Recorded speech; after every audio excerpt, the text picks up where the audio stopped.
Finally Kharedi ટપી ગઈ છું અત્યારે.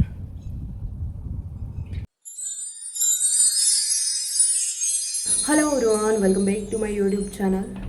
એન્ડ આજે લોંગ વ્લોગ સ્ટાર્ટ કર્યો છે. ત્યારે વાગ્યા છે 4 અને રેડી એટલી બધી ડેઈલી જે ખાસ તૈયાર થઈને જાઉં છું એટલી નથી થઈ, કારણ કે જવાનું છે ગામડે અને ગરમી ભયાનક. ઓલરેડી અહીંયાથી જ પલળી ગઈ છું, જોઈ શકો છો. ગરમી એટલી થાય છે, બેગ રેડી થઈ ગયું છે અને ઘણા સમયથી હું ગામડે ગઈ નથી એટલે થયું કે ચલો આજે જઈ આવું. અને આજે હું પહેલી વાર ગાડી લઈને જઈ રહી છું ગામડે. જોઈએ છતાં બી પહોંચી તો જઈશ જ, બટ જ્યારે ગાડી લઈને જતા હોય ને એકલા જતા હોય ત્યારે થોડુંક બધાને મને તો કંઈ જ નહીં, બટ ઘરના લોકોને એમ થતું હોય જ્યાં સુધી પહોંચીએ નહીં ત્યાં સુધી ધક ધક થતું હોય, બટ મને નથી થતું. હું પહોંચી જઈશ, મને ખ્યાલ છે. સો ચલો અત્યારે લેટ થાય પહેલાં હું બી નીકળી જઈશ અને રસ્તામાં જે બી સફર કરી રહી છું તમારી જોડે શેર કરીશ બધું જ. બાકી મેં આગળ બહુ બધા પ્લાન કરી રહી છું ટ્રાવેલિંગ વ્લોગના, તો એ બી તમારી જોડે વિડીયો આવવાના જ છે. બટ આજે તો છે ને ઘણા સમયથી આ ઘરે ગઈ નથી એટલે થયું કે ચલો હવે ઘરની યાદ પણ આવે છે, લોંગ ટાઈમ થઈ ગયો છે તો ઘરે બી જઈ આવું. નહીં તો કામ તો મારે આવ્યા જ રાખશે ને, ફ્રી તો હું ક્યારેય થવાની જ નથી. તો થયું ચાલો ઘરે જઈ આવું. એટલા માટે આજે કાલે જે ઇન્વિટેશન હતું ત્યાં જઈને એ બી મારી ફરજ પૂરી કરી આવી છું. અને ત્યાર પછી જે બી પ્રમોશન વિડીયો શૂટ કરવાના છે એમના માટે થોડું ડિલે કર્યું છે. તો જો આમનામ હું કામ લીધા રાખીશ તો ખબર નહીં ઘરે ક્યારે જઈ શકીશ. એટલા માટે વચ્ચે થોડો બ્રેક લઈ અને આજે ફાઇનલી નીકળી જ જઈશ. અને મારી સિસ્ટરને એ લોકો બી જવાના છે તો ત્યાં બધા ભેગા થઈ જશું. એ લોકો તો ઓલરેડી નીકળી ગયા છે અને મારે એમની જોડે નથી પહોંચી શકી કેમ કે ગાડીમાં પંચર પડ્યું હતું અને પંચર કરાવી લીધા. 2 પંચર 2 દિવસ ત્યાં કરાવતી હતી, મેળ નહોતો આવતો. ફાઇનલી ટાયર બદલાવાનું કીધું એટલે ટાયર બદલવા જ પડ્યા છે. તો ટાયર બદલી અને હવે ગાડી કંઈ રેડી થઈ ગઈ છે ગામડે લઈ જવાય એવી. નહીં તો રસ્તામાં હેરાન થાય એમના કરતાં પહેલાં જ બધું વ્યવસ્થિત રીતે રેડી કરી લીધું છે ગાડી વગેરે, અને તો કંઈ પ્રોબ્લેમ ન આવે. સો ચલો હવે લેટ થાયને એ પહેલાં હું પણ નીકળી જઈશ. બેગ વગેરે તો ઓલરેડી મારું રેડી થઈ જ ગયું છે.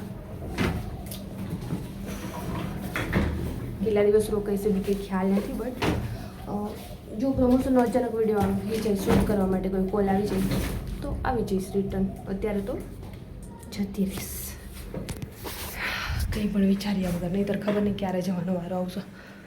ગરમી ભયાનક, વાળ ઉપર બાંધી લીધા તો બી એટલી ગરમી થાય છે. સો ચલો મેં બી નીકળી જાઉં.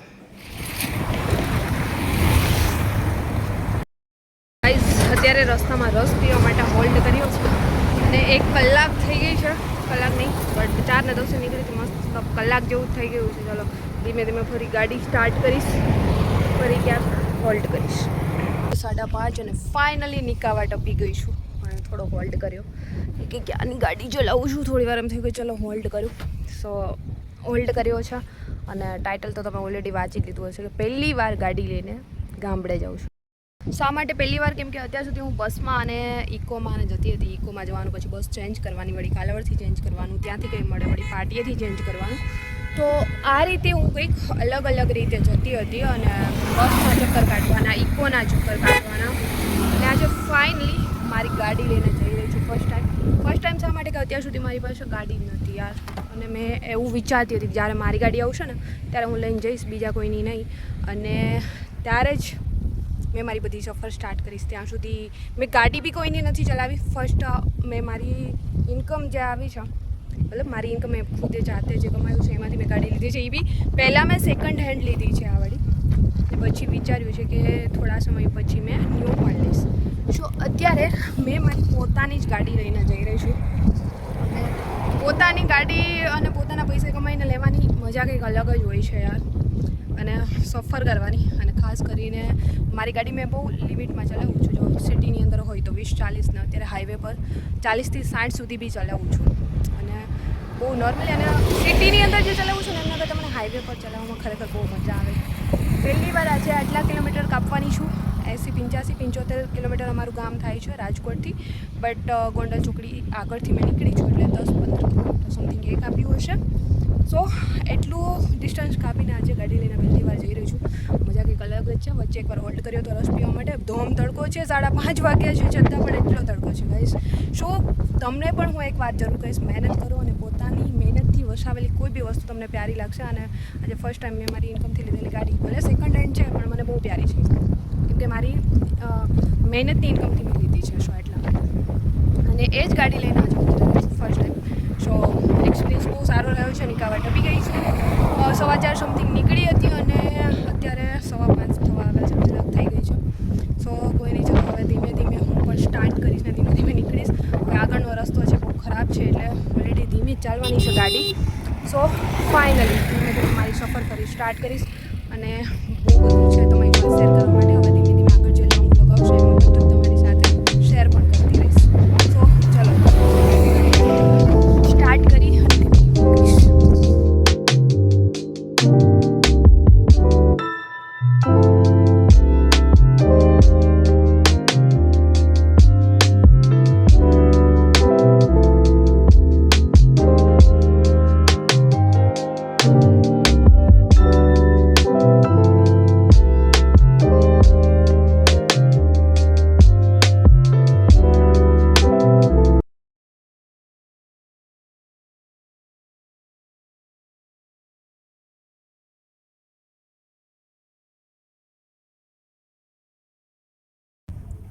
સો ગાઈસ ફરી રસ્તામાં હોલ્ડ કર્યો છો અને આગળ તમે એક્સિડન્ટ જોયું હશે. હમણાં આગળ જ મેં બતાવ્યું વિડીયોમાં.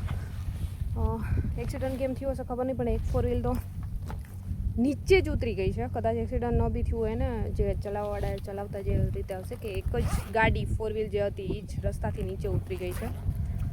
થોડી વાર પહેલાં હું રસ્તામાં ગાડી ચલાવતી હતી ને મારી આગળ એક પેલું યુટિલિટી જતી હતી, એમાં એક વાક્ય લખેલું હતું, ધીરે ચલ પ્યારે જિંદગી અનમોલ છે. તો એ વાક્ય વાંચીને મને થોડું એવું લાગતું હતું કે આ મને કહે છે, કેમ કે બહુ ગાડી હું ધીમે ચલાવતી ને આજે 60 પર પહોંચી છું. તો મતલબ એ બહુ બધાને લાગુ પડતું હોય છે ને આગળ જતાં આવું જોઈએ. ખરેખર જ્યારે રસ્તા પર જતા હોય ને ગાડી ધીમે ચલાવવી જોઈએ. ઘરે આપણા રિલેટિવ્સ નહીં બટ આપણા મમ્મી પપ્પા વગેરે રાહ જોતા હોય. પહેલાં ચલો હું પાણી પી લઉં, એટલા માટે તો હોલ્ડ કર્યો છે.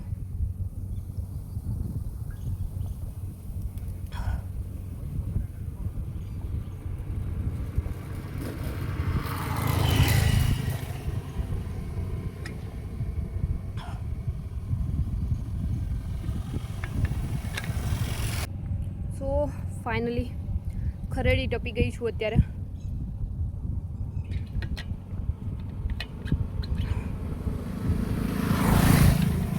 હજી બી બહુ બધું દૂર છે મારું ગામ, ત્યાં સુધી હજી બી ગાડી ચલાવવાની છે. તો મજા આવે છે ગાડી ચલાવવાની.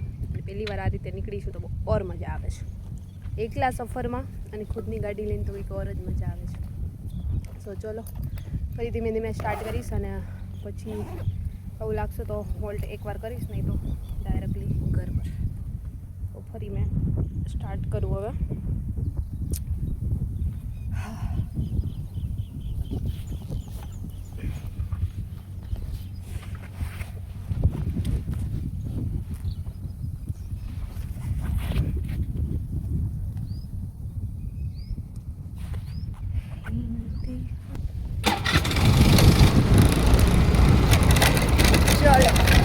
ફરી ગાડી સ્ટાર્ટ કરી દીધી છે.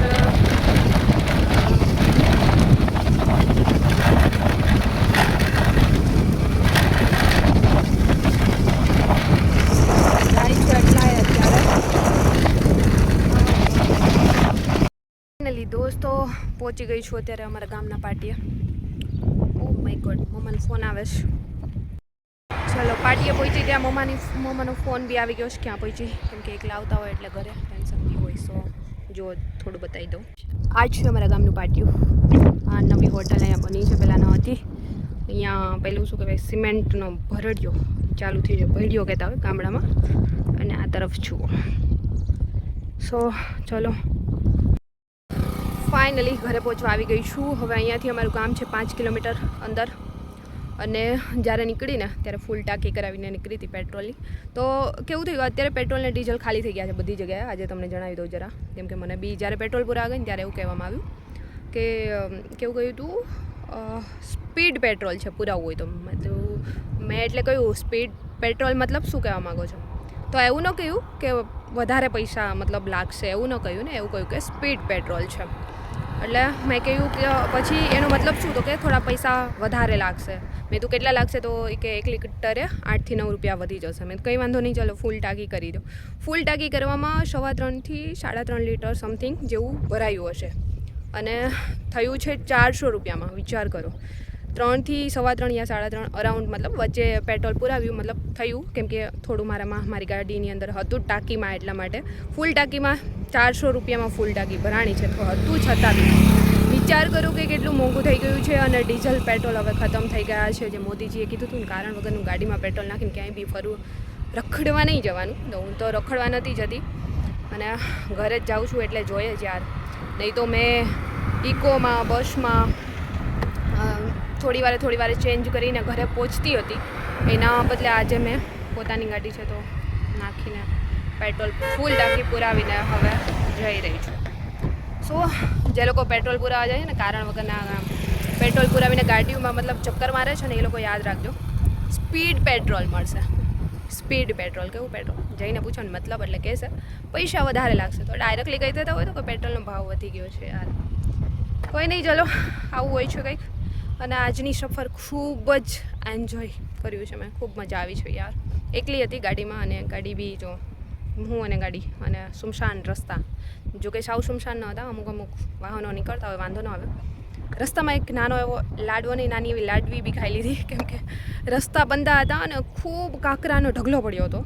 અને હું એના ટેકરા ઉપર ચડી ગઈ એટલે મને એમ કે ગાડી નીકળી જશે, પણ ગાડી થઈ ગઈ સ્લીપ અને ગાડી સૂઈ ગઈ. પછી મેં એમને ઊભી કરીને ફરી ચાલુ કરી લીધી, કેમ કે એમાં કંઈ વાગે નહીં. કાંકરા હોય એટલે સ્લીપ તો થવાની જ છે, કેમ કે આ બાજુ રસ્તા બને છે એટલે ધ્યાન રાખવું પડે થોડું.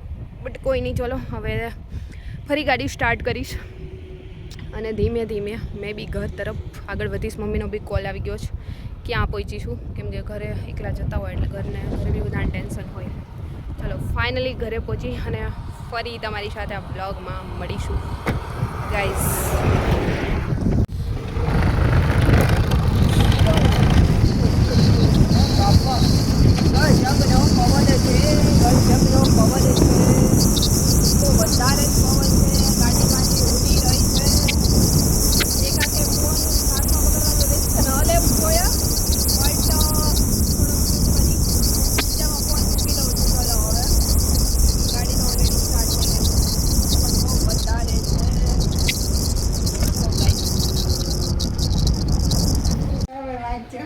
જો હજી પાછળ આવતું હોય છે એમ. થાવ બધા મોઢે બાંધ્યું હતું એટલે ઢગડો.